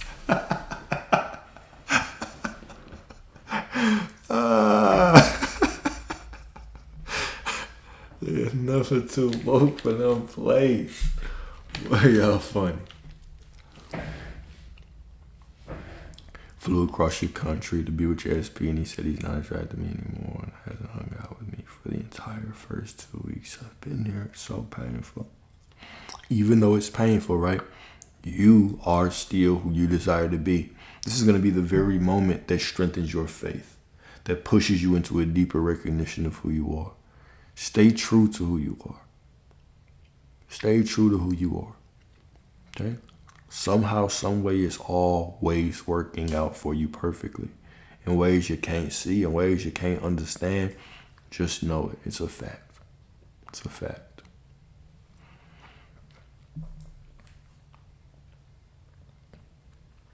What's up, Maria? Of course, Daisy. Of course I got Thanksgiving plans. What you mean? Me? Not having Thanksgiving plans? Yeah. I'm be at everybody's house I know.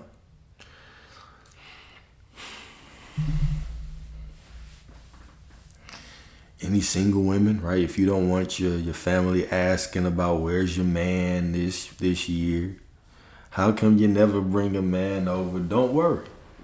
Don't worry. If you promise me a plate, I need one plate while I'm there and one to-go plate. And I got you. That's all I need. I'll show up. I'll laugh. I'll giggle. I'll tell jokes with your dad, with your mom. I'll charm the hell out your mom. I got this. All right? You won't have to worry about anything. The Alexander Thanksgiving package, I got you. I got you.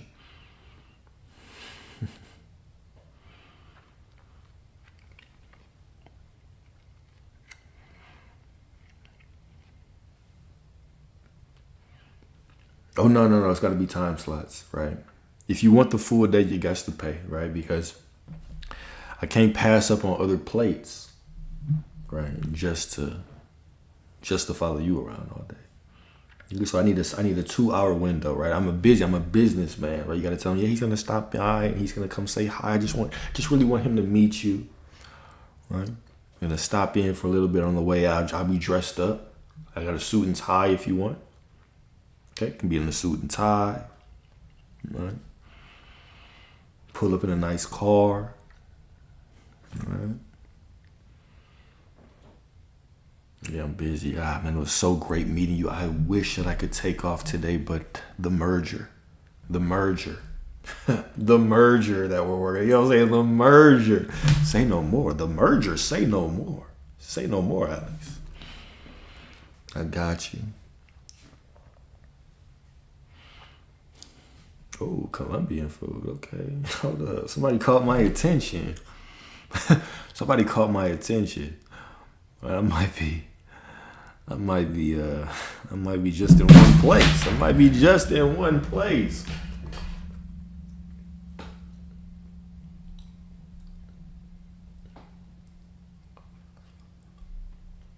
Would I have a female best friend having a girlfriend? Let's say I met my girl way before. Hold up. What does that mean? Would you have a female best friend? What? Okay. Would I have a woman best friend if I had a girlfriend? And let's say I met my girl way before.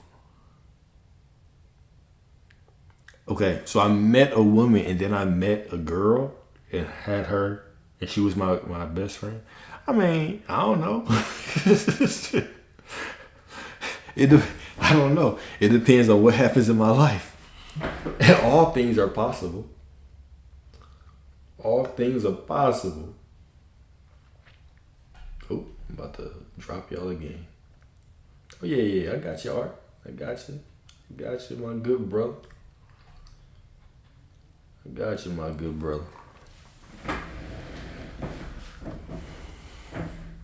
When it comes to those kind of questions, would I allow my girl? Would I be allowed to do so? I'm not allowing you and not allowing you to do anything. You know what you're supposed to do. You know what you're supposed to do when you're in my life, right? And I know what I'm supposed to do as well, right? We can have conversations about things, but I'm not putting universal rules like you can't have a friend or I can't have a friend. Once we start doing that, I feel like I'm too invested. I feel like I'd be just listening to what other people accept as true. Why would I not be allowed to have a friend? Why would you not be allowed to? To me, I'm not even in a lack mindset enough to be like, you can't have friends.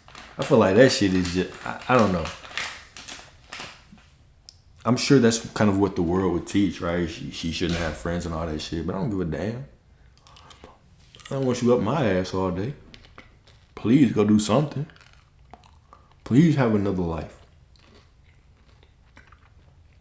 Do I believe in monogamy? Yeah, I believe in monogamy.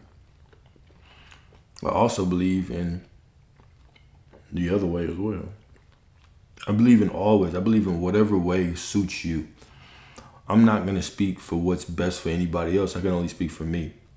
From my perspective, I don't want to deal with multiple women seriously. Like, no, I wouldn't do sister. Like, I wouldn't do that because I wouldn't want that. I will deal with a lot of women, not in a serious way though. I'll deal with a lot of women,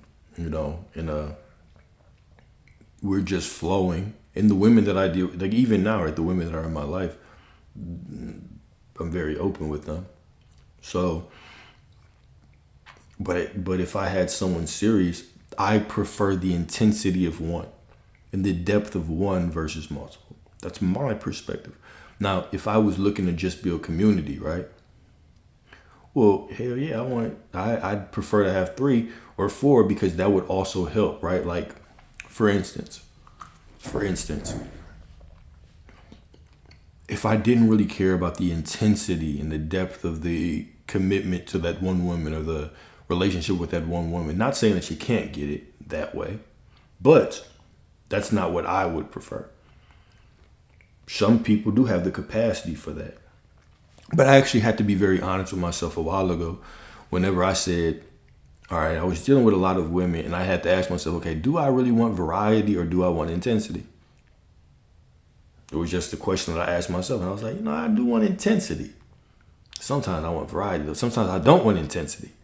But it's simply about you making the choice for yourself. I can't say what's better for another man. I can only speak for me, right? I can't say what a woman should want. Some of y'all might want more than one man. Some of y'all want a man and y'all want 3 side pieces. I don't care what you want, right? Do what works best for you. But walk in your truth about it as well, right? Be able to walk in your truth with integrity about it. All right? Some of y'all be hiding the shit y'all do.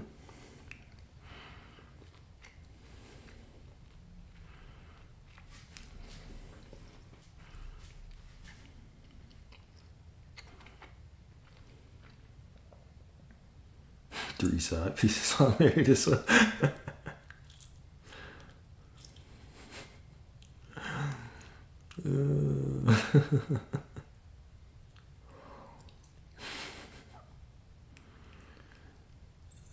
3 side pieces.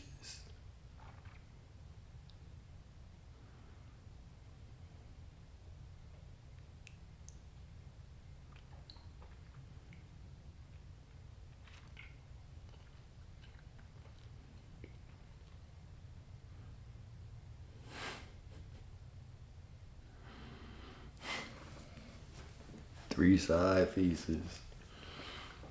Like she trying to order from Popeyes. We need 3 sides with this motherfucking order.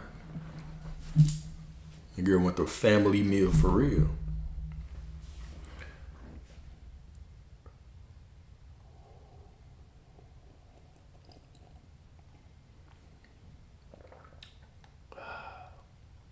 How many women are in my life? Oh, damn. Must be a sign not to tell your ass shit. I'll take that sign. It must be a sign not to tell your ass shit.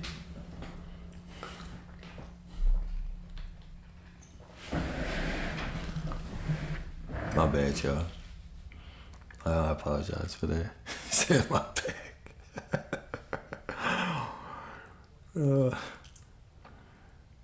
How many women am I talking to? I don't know. What number would you like me to tell you? But Alex, I thought you said walk in your truth.